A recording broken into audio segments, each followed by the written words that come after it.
Hi friends, JS astrology ఛానల్కి స్వాగతం. ఈరోజు సూర్యుడి గురించి తెలుసుకుందాం. జ్యోతిష శాస్త్రంలో నవగ్రహాలకి రాజుగా భావించే సూర్యుడు, రవిగ్రహం గురించి ఈరోజు తెలుసుకుందాం. ఈ రవిగ్రహం గురించి గ్రహాలన్నిటికీ రాజుగా చెప్పబడుతుంది. దీని అధిపతి కేంద్ర బిందువు రవిగ్రహమే. నవగ్రహాలన్నింటికీ రవిగ్రహమే అధిపతి మరియు కేంద్ర బిందువు కూడా. ఇక్కడ సింహరాశి అధిపతి రవిగ్రహం. జ్యోతిష శాస్త్ర ప్రకారం సింహరాశికి అధిపతిగా ఉంటాడు. ఇక ఉచ్చస్థితి మరియు నీచస్థానాలు రవికి మేషరాశి ఉచ్చక్షేత్రం అత్యంత బలాన్నిచ్చే స్థానం అన్నమాట. తులారాశి నీచక్షేత్రం బలహీనపడే స్థానం. ఇక మనకి రవిగ్రహ సంచారకాలం ఒక రాశి నుండి మరొక రాశికి మారడానికి సుమారు 30 రోజుల కాలం పడుతుంది. దీనినే మనం మాసం అంటాము, అంటే మాస సంక్రాంతి అని కూడా అంటారు. ఓకే, ఇక రవిగ్రహానికి కారకత్వాలు ఏంటంటే, ఆత్మకారకుడు రవి. మనిషి యొక్క ఆత్మకు, ఆత్మవిశ్వాసానికి మరియు సంకల్ప బలానికి ఈ రవే కారకుడు. రవి బలంగా ఉంటే జాతకుడికి చాలా ఆత్మవిశ్వాసం, సంకల్ప బలం ఉంటుందని చెప్పవచ్చు. ఇక రవిని పితృకారకుడుగా కూడా చెప్తాము. అంటే జాతకంలో రవిగ్రహం తండ్రితో ఉండే సంబంధాలను సూచిస్తుందని చెప్పవచ్చు. ఇక రవిగ్రహం ప్రభుత్వ ఉద్యోగం మరియు అధికారం, రాజకీయం, నాయకత్వ లక్షణాలు, కీర్తి, సమాజంలో గౌరవ మర్యాదలకు ఈ రవిగ్రహ బలమే ప్రధాన కారణంగా చెప్పవచ్చు. ఇక ఆరోగ్య ప్రదాత అని కూడా అంటారు రవిని. శరీరంలో ఉండే ఎముకలు, గుండె, కంటిచూపు ఈ రవి ఆధీనంలోనే ఉంటాయి. రవే నియంత్రిస్తాడు కూడా. ఈ రవి బలంగా ఉంటే శారీరక ఆరోగ్యం చాలా బాగుంటుందని చెప్పవచ్చు. ఇక రవిగ్రహ ప్రత్యేక లక్షణం ఏంటి? రవి అత్యంత శక్తివంతమైన గ్రహం. మనకి ప్రతిరోజు ఆకాశంలో సూర్యుడు మరి చంద్రుడు మాత్రమే కనబడే ప్రత్యక్ష దైవతలుగా మనం చెప్తాము. ఇక్కడ రవి గ్రహానికి అత్యంత సమీపం, అంటే డిగ్రీ పరంగా ఏ గ్రహం వచ్చినా అది తన శక్తిని కోల్పోతుంది. దీనిని మనం అస్తంగత్వం అంటారు, కంబస్ట్. ఇక బుధగ్రహంతో రవి కలిసినప్పుడు సాధారణంగా దీన్ని అస్తంగత్వ దోషం ఉండదు, కానీ నిర్దిష్ట గ్రహాల దూరం ఉంటే వీరి కలయిక వల్ల జాతకుడికి తీవ్రమైన తెలివితేటలు, విద్యాయోగం మరియు అధికార యోగం కూడా ఉంటుందని చెప్పవచ్చు. ఇక నవగ్రహాలలో ఈ రవికి చాలా ప్రత్యేక స్థానం ఉన్నది. ఈ నవగ్రహాలలో సూర్యుడిని గ్రహ రాజు అంటాము. విశ్వంలో మిగిలిన అన్ని గ్రహాలు సూర్యుని చుట్టే తిరుగుతూ అతని నుండి కాంతిని మరియు శక్తిని పొందుతాయి. ఈ రవిగ్రహానికి తూర్పు దిశగా సూచిస్తారు. ఆయనకి తూర్పు దిశ అంటే మహాప్రీతి.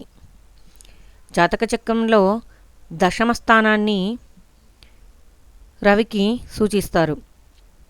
ఇక జాతక చక్రంలో జ్యోతిష శాస్త్రంలో రవిగ్రహానికి కృత్తిక, ఉత్తర ఫాల్గుని, ఉత్తరాషాఢ అనే 3 నక్షత్రాలకి అధిపతిగా ఉంటాడు. ఇక వేదాల ప్రకారం సూర్యుడిని ఆత్మకారకుడు అని అంటాం. ఈ చరాచర సృష్టికి సూర్యుడే ఆత్మ అని చెప్పవచ్చు. జాతక చక్రంలో రవి స్థానాన్ని బట్టి ఒక వ్యక్తి యొక్క వ్యక్తిత్వం, అహంకారం, ఆత్మవిశ్వాసం మరియు అంతర్గత శక్తిని మనం అంచనా వేయవచ్చు. ఇక రవి బలంగా ఉంటే ఆ వ్యక్తికి నాయకత్వ లక్షణాలు, కఠినమైన నిర్ణయాలను తీసుకునే శక్తి సహజంగానే వస్తాయి. ఇక పూర్వకాలంలో రవిని రాజకారకుడుగా అనేవారు. ప్రస్తుత కాలంలో ప్రభుత్వ ఉద్యోగాలైన IAS, IPS, గ్రూప్ 1, రాజకీయం, ఉన్నత పదవులు, సింహాసనం వంటి వాటికి రవి అనుగ్రహం కంపల్సరీ ఉండాల్సిందే. ఓకే, ఇక మనకి జ్యోతిష శాస్త్ర ప్రకారం రవి నియంత్రణలో ఉండే మన శరీరంలోని భాగం గుండె, హార్ట్గా సూచిస్తారు. ఎముకలు కూడా ఈ శరీరాన్ని గట్టిదనాన్ని ఇచ్చే వెన్నెముక మరియు ఎముకలని కూడా రవిగ్రహ ఆధీనంలోనే ఉంటాయి.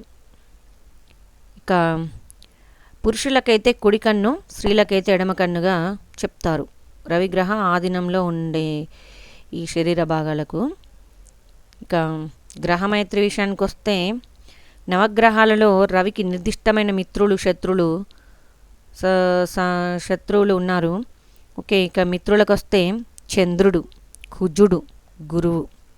ఇక శత్రువులు శని, రాహు, కేతు.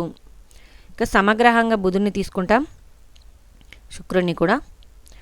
ఇక శని రవికి శత్రువు. శనిదేవుడు సూర్యుని కుమారుడే అయినప్పటికీ జ్యోతిష శాస్త్రంలో వీరిద్దరూ పరమశత్రువులు అని చెప్తారు. జాతకంలో వీరి కలయిక లేదా దృష్టి ఉంటే తండ్రి కొడుకుల మధ్య తీవ్రమైన వైరం, విభేదాలు వస్తాయని చెప్పవచ్చు. ఇక రాహుకేతు గ్రహాలు కూడా సూర్యుడిని నిర్దేశిస్తాయి. ఇక్కడ రవిని రాహు లేదా కేతువు తాకినప్పుడు సూర్యగ్రహణం ఏర్పడుతుంది. జాతకంలో ఈ కలయిక ఉంటే దానిని గ్రహణ దోషము లేదా పితృదోషంగా చెప్పవచ్చు. ఇది జాతకుడికి ఆత్మవిశ్వాసాన్ని దెబ్బతీస్తుందని చెప్పవచ్చు. ఇక రవిగ్రహం ఉచ్చరాశి మేషం అని చెప్పాం కదా. ఇక్కడ మేషంలో 10 డిగ్రీల వద్ద రవి పరమోచ్చ స్థితిని పొందుతాడు. అయితే ఇక్కడ రవి అత్యంత శక్తివంతంగా ఉంటాడు. ఈ స్థితిలో ఉన్నవారు సమాజంలో తిరుగులేని కీర్తిని, పరిపాలన శక్తిని, అధికారాన్ని సంపాదిస్తారని చెప్పవచ్చు. ఇక నీచ స్థితి తులారాశి అని చెప్పాం కదా. తులారాశిలో 10 డిగ్రీల వద్ద రవి పరమ నీచ స్థితిని పొందుతాడు.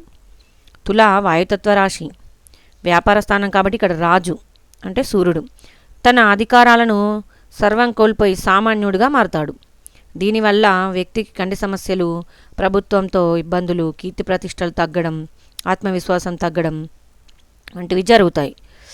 ఇక అస్తంగత్వం, కంబస్ట్ అంటే ఒక గ్రహం సూర్యుడికి అతి దగ్గరగా వచ్చినప్పుడు అది కంబస్ట్ అంటే సూర్యుడి స్వయం ప్రకాశకుడు కాబట్టి జాతక చక్రంలో ఒక గ్రహం సూర్యునికి దగ్గరగా వచ్చినప్పుడు అంటే 8 డిగ్రీల నుండి 15 డిగ్రీల లోపు వస్తే ఆ గ్రహం సూర్యుని కాంతి తీవ్రతకు కనబడకుండా పోతుంది.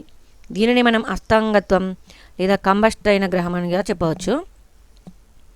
ఇక అస్తంగత్వానికి గురైన గ్రహం తన సహజ గుణాలను లేదా శుభ ఫలితాలను ఇవ్వడంలో బలహీనపడుతుంది. అయితే బుధగ్రహం మాత్రం సూర్యుడికి దగ్గరగా వచ్చినప్పుడు బుధైత్యోగం ఏర్పడి అస్తంగత్వ దోషం పెద్దగా పనిచేయదని చెప్పవచ్చు. ఇది విపరీతమైన మేధస్సును కూడా ఇస్తుంది. ఇక రవిగ్రహం మన జాతకంలో అంటే జాతకుడికి బలహీనంగా ఉంటే గనక నీచ లేదా పాపగ్రహాల వీక్షణలో ఉన్నాడని చెప్పడానికి అప్పుడు ఎంత కష్టపడినా కూడా సమాజంలో గుర్తింపు దక్కకపోవడం, తండ్రితో సమాజంలో ప్రభుత్వంతో గొడవలు జరగడం, ఇంకా తండ్రి ఆరోగ్యం క్షీణించడం, చిన్న వయసులోనే కంటి చూపు తగ్గడం, గుండెకు సంబంధించిన వ్యాధులు, ఎముకల బలహీనత, నిరంతరం కోపం, అహంకారం, ఆత్మన్యూన్యత భావం, లో సెల్ఫ్ కాన్ఫిడెన్స్ అని చెప్పవచ్చు. ఇక ఈ రవిగ్రహం బలహీనంగా ఉంటే ఏది జరుగుతుంది? ఇదండి ఈరోజు సూర్యుడి గురించి. Thank you friends. Share and subscribe.